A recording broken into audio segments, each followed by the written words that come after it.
23 तारीख को first shift में लेवल 1 के जितने भी विद्यार्थी थे डीएलएड जिन्होंने कर रखा है, जो भी जिनके भी रनिंग में है, आप सभी लोगों ने एग्ज़ाम दिया है। साइकोलॉजी के टोटल 30% इसमें आते हैं। देखिए 300% का जो है सॉल्यूशन इस वीडियो में है, आपको वीडियो के एंड तक बने रहना है।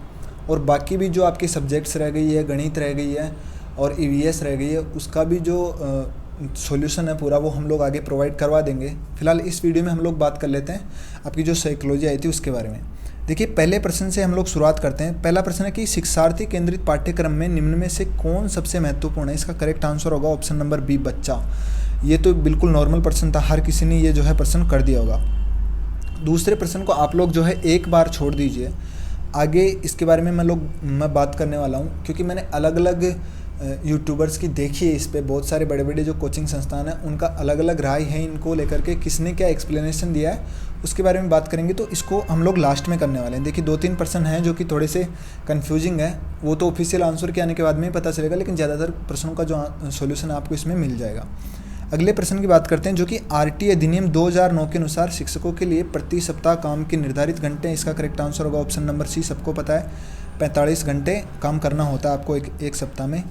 अगला प्रश्न है, निम्न में से कौन सा एक उत्तम परीक्षण की विशेषताओं से भिन्न है। देखिए उत्तम परीक्षण की सीधी 3 विशेषताएं होती है, विश्वसनीयता, वैधता और वस्तुनिष्ठता। सो देखिए कौन सी नहीं है, बिल्कुल अभिक्षमता जो है एप्टीट्यूड वो नहीं है। ऑप्शन नंबर डी जो है वो इसका करेक्ट आंसर हो जाएगा।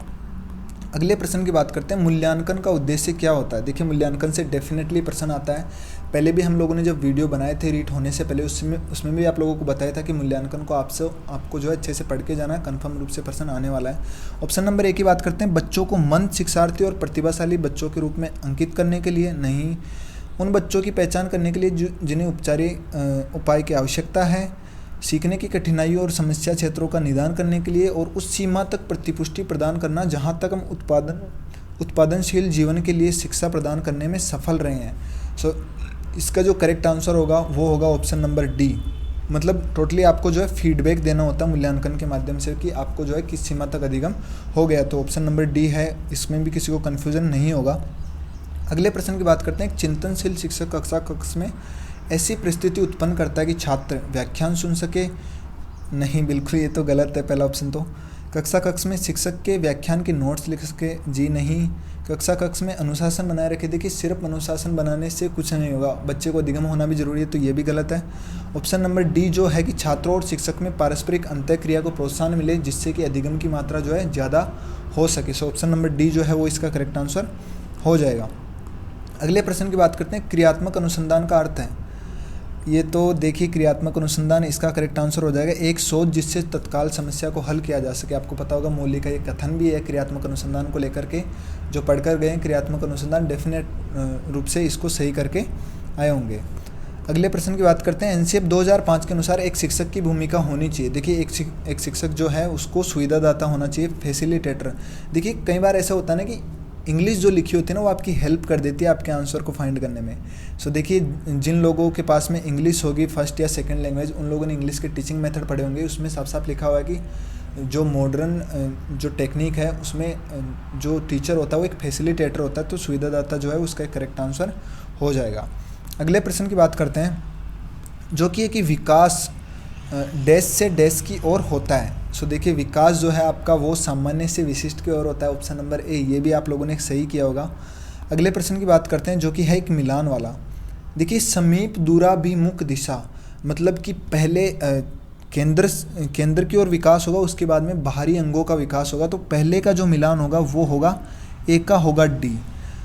दूसरा है सिर पदाभिमुख दिशा, मतलब सिर से पैर का क्रम होगा। सो दूसरे का हो जाएगा मिलान ए से। अंतर्व्यक्तिक भिन्नताएं, अंतर्व्यक्तिक हो गया, देखिए आपने अंतर्राष्ट्रीय पढ़ा होगा, मतलब अलग अलग, मतलब कि तीसरे का जो करेक्ट आंसर होगा ये जिससे मिलेगा वो होगा ऑप्शन नंबर बी से मिलेगा 3 नंबर। और अंतराव्यक्तिक मतलब पर्टिकुलर बच्चे का जो ग्रोथ विकास है वो किस हिसाब से हो रही है। सो अंतराव्यक्तिक भिन्नता ये मिल गया सी से। सो अगर आप नीचे ऑप्शन पर गौर करें तो ऑप्शन नंबर ए है वही है DABC। So option number A जो है वो इसका करेक्ट आंसर आपके हो जाएगा। ये भी ज़्यादातर लोगों ने सही किया होगा, ऐसी उम्मीद मैं आप लोगों से करता हूँ। अगला है प्रकृति एवं पोषण विवाद निम्न में से किससे संबंधित है। सो देखिए ये आप लोग गूगल करके देख लीजिएगा, आपको पता चल जाएगा। ये जो संबंधित है नेचर एंड नर्चर डिबेट, ये संबंधित है आपके आनुवांशिकी एवं वातावरण से। ऑप्शन नंबर ए जो है वो इसका करेक्ट आंसर है। अगले प्रश्न की हम लोग बात करते हैं। अगला प्रश्न है, निम्न में से कौन सा कथन असत्य है? देखिए ऑप्शन नंबर ए है कि ये समझना जरूरी नहीं है कि प्रत्येक बच्चा अद्वितीय होता है। ये समझना बिल्कुल ज़रूरी है कि प्रत्येक बच्चा अद्वितीय होता है, तभी जो है हम लोग ये इस चीज़ का पता लगा पाएंगे कि हमारी शिक्षण विधियां में कौन सी यूज़ करनी है ताकि उस बच्चे को अधिगम हो सके। तो ये जो पहला ऑप्शन है ना, ये तो बिल्कुल गलत है। दूसरे की बात करते हैं कि एक बच्चा एकीकृत पूर्ण के रूप में विकसित होता है, इंटीग्रेटेड, ये बिल्कुल सही है। सी ऑप्शन की बात करते हैं, विकास के एक पहलू में किसी समस्या की दूसरों को प्रभावित करने की संभावना होती है, ये भी बिल्कुल सही है। और विकास एक अनुक्रमिक प्रक्रिया, बिल्कुल सिक्वेंशल प्रोसेस है, ये भी बिल्कुल सही है। तो देखिए इसमें गलत कौन सा हुआ? Option number A. नीचे दिए ऑप्शन पर अगर आप गौर करें तो डी जो ऑप्शन है उसमें लिखा हुआ है केवल ए, यही इसका करेक्ट आंसर हो जाएगा, ऑप्शन नंबर डी। अगले प्रश्न की हम लोग बात करते हैं। खालिस्तान तब होता या होती है जब परिपक्वता और अनुभव के कारण मनुष्य में क्रमबद्ध और प्रकृतिशील परिवर्तन आते हैं। देखिए, क्या सिर्फ वर्दी होती है? जी नहीं। क्या सिर्फ शारीरिक बदलाव होते हैं? जी नहीं। सिर्फ मानसिक परिवर्तन होते हैं? नहीं। परिपक्वता और अनुभव के कारण जो है बच्चे में अधिगम होता है, विकास होता है। ऑप्शन नंबर बी जो है वो इसका करेक्ट आंसर आपके हो जाएगा।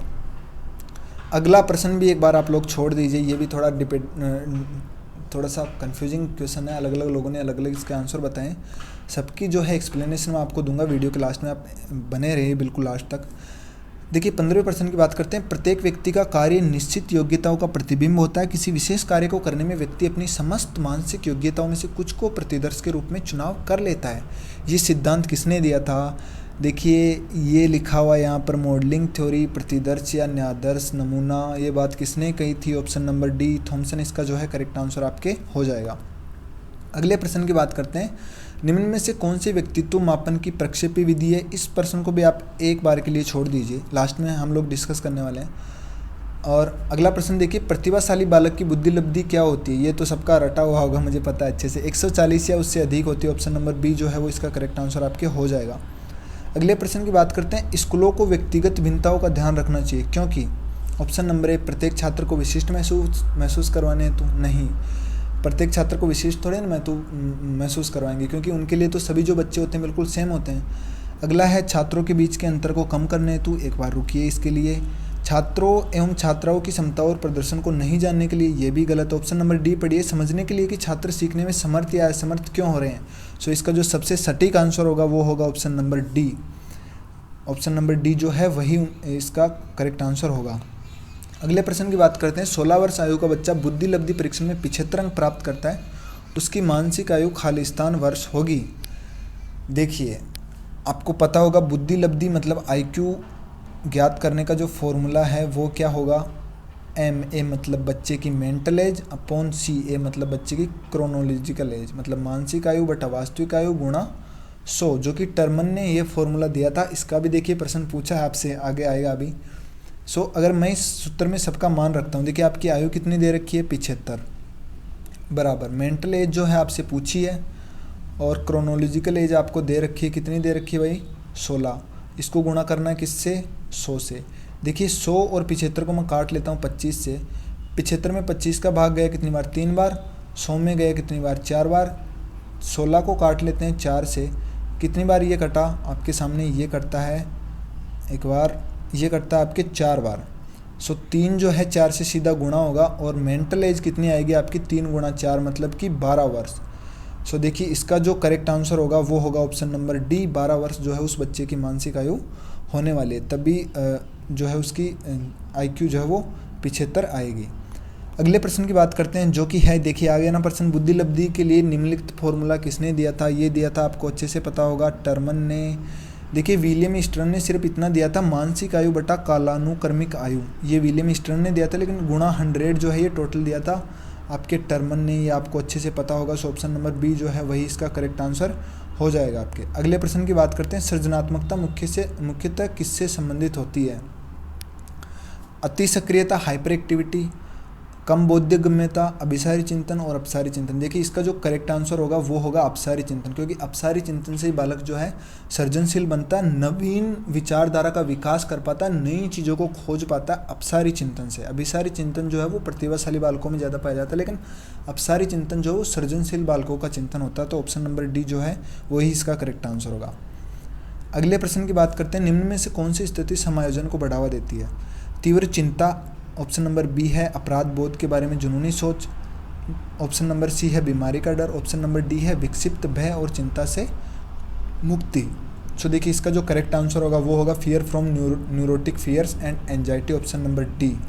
अगले प्रश्न की हम लोग बात कर लेते हैं, प्रतिभाशाली बालक के लक्षण क्या है? ये भी एक कन्फ्यूजिंग प्रश्न है। टोटल 4 प्रश्न आपके आ चुके हैं कन्फ्यूजिंग, जिन पे अलग अलग जो कोचिंग संस्थान उन्होंने अलग अलग जवाब दिए। इनकी मैं बात जो है ना सबसे लास्ट में करने वाला हूँ, आप लोग बने रहिए वीडियो में। बस अपने 7 प्रश्न और बच्चे, एक बार इनको हल कर लेते हैं। एक व्यक्ति में एक समय पर 2 विपरीत इच्छाओं का होना कहलाता है, ये कहलाता आपका द्वंद्व। जब आप कन्फ्यूजिंग होते हैं कि मैं कौन सा काम करूँ और कौन सा नहीं करूँ। ऑप्शन नंबर ए जो है वो इसका करेक्ट आंसर हो जाएगा। अगले प्रश्न की बात करते हैं, रवि का बुद्धि परीक्षण इंगित करता है कि वो औसत से लेकर औसत से अधिक बुद्धिमत्ता की श्रेणी में आता है। हालांकि पढ़ने, वृत्तनी, सामाजिक विज्ञान और विज्ञान में उसके ग्रेड बहुत कम है। देखिए जो शब्द लिखे हुए हैं ना, पढ़ने, वृत्तनी, सामाजिक विज्ञान और विज्ञान, इन पर आपको गौर करना है। और अगला आगे लिखा हुआ कि उसके गणित के ग्रेड काफ़ी अधिक है। रवि लेखन कौशल में भी अच्छा है, रवि में अधिक संभावना। ऑप्शन नंबर ए देखिए डिसकैलकुलिया, मतलब गणित से संबंधित विकृति। अगर गणित से संबंधित विकृति होती है ना तो उसके गणित में ग्रेड या नंबर अच्छे आते ही नहीं। सो ऑप्शन नंबर ए तो नहीं होगा। ऑप्शन नंबर बी की बात करते हैं, डिस्ग्राफिया, मतलब लेखन से संबंधित। देखिए इसमें लिखा हुआ है कि रवि जो है लेखन कौशल में अच्छा है। सो ऑप्शन नंबर बी भी इसका आंसर नहीं होने वाला। अब बचता है आपके पास में डिसलेक्सिया और एक बचता है डिसफेजिया, मतलब पढ़ने से संबंधित विकृति और बोलने से संबंधित विकृति। जो देखिए अगर आप दोबारा से पढ़े, मैंने कहा था ना एक बार शब्दों पे गौर करना। यहाँ पर लिखा हुआ पढ़ने, वर्तनी, सामाजिक विज्ञान और विज्ञान में उसके ग्रेड बहुत कम है। पढ़ने में ग्रेड इसीलिए कम आ रहे हैं क्योंकि उसे शायद सही से पढ़ना नहीं आता। सो इसका करेक्ट आंसर होगा ऑप्शन नंबर सी, डिसलेक्सिया, मतलब पढ़ने से संबंधित उसको रवि को विकृति है। अगले प्रश्न की बात करते हैं, सीखना व्यवहार में उत्तरोत्तर सामंजस्य की एक प्रक्रिया है, ये कथन किस शिक्षा विधि के द्वारा दिया गया है? सो ये दिया है आपके स्किनर ने। ये एक स्टेटमेंट पूछा गया था जनरल सा, आप सभी लोगों को पता होगा। अधिगम की जो परिभाषा आती है उससे संबंधित यह है। अगले प्रश्न की बात करते हैं, कक्षा 2 की छात्रा सृष्टि को अध्यापिका ने मूल गणित विषय के सवाल करवाए। अगले दिन उसने बाजार में सामान खरीदने के उपरांत दुकानदार द्वारा दी गई योग की गलती को चिन्हित करके सही करवाया। यह अधिगम का कौन सा प्रकार है? सो देखिए जो छोटी सी बालिका है सृष्टि, उसने गणित की बेसिक सीख लिए, उसको जोड़ बाकी गुणा भाग आ गया है, और जो दुकानदार ने गलती की उसके बारे में उसने बता दिया। तो देखिए यहाँ पर आपका सकारात्मक अधिगम स्थानांतरण हुआ है। एक परिस्थिति में सीखा हुआ ज्ञान जो है दूसरी परिस्थिति में आपके काम आ रहा है। अगले प्रश्न की हम लोग बात करते हैं, निम्न में से किस सिद्धांत को पुनर्बलन का सिद्धांत भी कहते हैं? देखिए वैसे तो पुनर्बलन का सिद्धांत जो है वो दिया था आपके C.L. हल ने, आप लोगों को अच्छे से पता होगा। लेकिन पुनर्बलन का सिद्धांत किसको और कहते हैं? इसका जो करेक्ट आंसर होगा वो होगा ऑप्शन नंबर ए, क्रिया प्रसूत अनुबंधन सिद्धांत, जो कि स्किनर ने, B.F. स्किनर ने आपके दिया था। उन्होंने री इन्फोर्समेंट को बहुत ज़्यादा महत्व दिया था। उन्होंने कहा था कि री इन्फोर्समेंट के कारण ही कोई भी प्राणी होता है वो अधिगम कर पाता है। तो इसका करेक्ट आंसर हो जाएगा ऑप्शन नंबर ए, क्रिया प्रसूत अनुबंधन सिद्धांत। जिन लोगों ने साइकोलॉजी पढ़ी है उनको अच्छे से पता होगा, वहाँ पर नोट करके ज़्यादातर लोग लिखवाते हैं कि इसको जो है पुनर्बलन का सिद्धांत या प्रबलन का सिद्धांत भी कहा जाता है। अगले प्रश्न की बात करते हैं, निम्न में से उस उदाहरण का चयन कीजिए जो आंतरिक अभिप्रेरणा को दर्शाता है। ऑप्शन नंबर ए है, वंदना परीक्षा में अच्छे अंक प्राप्त करने के लिए कठोर परिश्रम कर रही है जिससे वह अपने माता पिता से उपहार प्राप्त कर सके। देखिए उपहार प्राप्त करना ये जो है बाह्य अभिप्रेरणा हो गई। सो ऑप्शन नंबर ए तो गलत है। दूसरा बात करते हैं, उर्मिला फटाफट गृह कार्य समाप्त कर रही है क्योंकि गृह कार्य समाप्त करके वह टीवी देख सकेगी। ये जो है इसकी जनरल अभिप्रेरणा, डेली का रूटीन टाइप में आप लोग मान सकते हैं, तो ये भी नहीं होने वाली है। अगले प्रश्न की बात करते हैं, इला बहुत सारी पुस्तकें पढ़ रही है क्योंकि वह जिले में प्रथम स्थान प्राप्त करके विद्यालय का नाम जिला स्तर पर रोशन करना चाहती है। ये भी जो है उसके विद्यालय को लेकर के उसकी इच्छा है, ना कि उसकी खुद की इच्छा, उसे रुचि नहीं है। सो ऑप्शन नंबर सी भी नहीं होगा।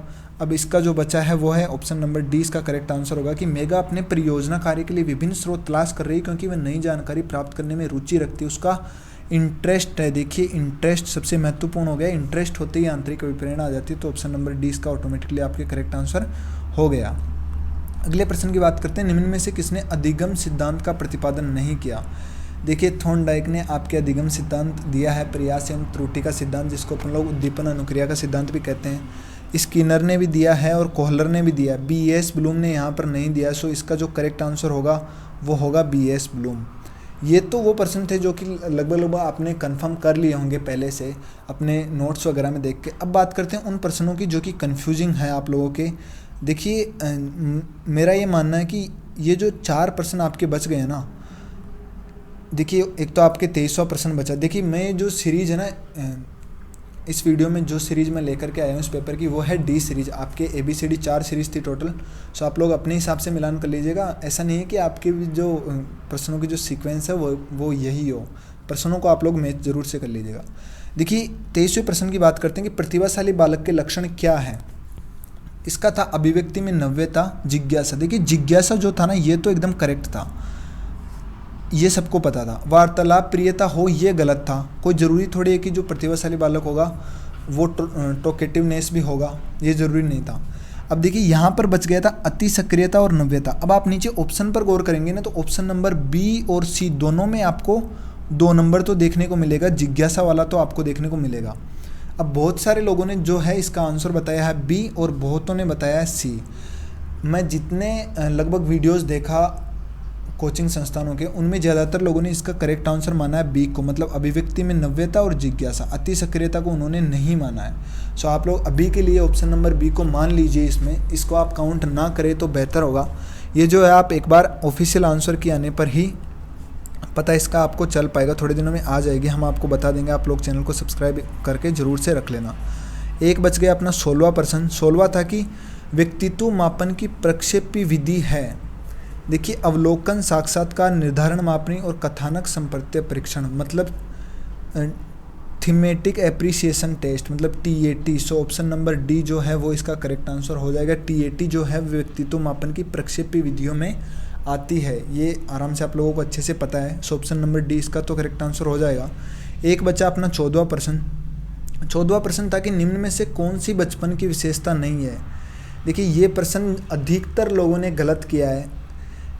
ऑप्शन नंबर A है प्राक टोली आयु, अनुकरणीय आयु, सवाल करने की आयु, खिलौना आयु। देखिए अनुकरणीय आयु, खिलौना आयु, ये तो सबको पता था कि ओके है, इनमें तो कोई कन्फ्यूजन होना नहीं चाहिए था। अब कन्फ्यूजन था वो था प्राक टोली आयु और सवाल करने की आयु। अब अगर आप लोग इस प्रश्न की जो अंग्रेजी लिखी हुई है ना, उस पर एक बार गौर करें। ऊपर यहाँ पर लिखा हुआ अर्ली चाइल्डहुड, मतलब ये शुरू की बात कर रहा है। एक प्रकार से आप 5 साल तक के बच्चों को मान सकते हैं। और जो प्री गेइंग एज होती है वो लगभग आप 6 से 12 वर्ष की जो बच्चों की आयु होती है, जिसको अपन लोग टोली की अवस्था होती है, उसको माना जाता है।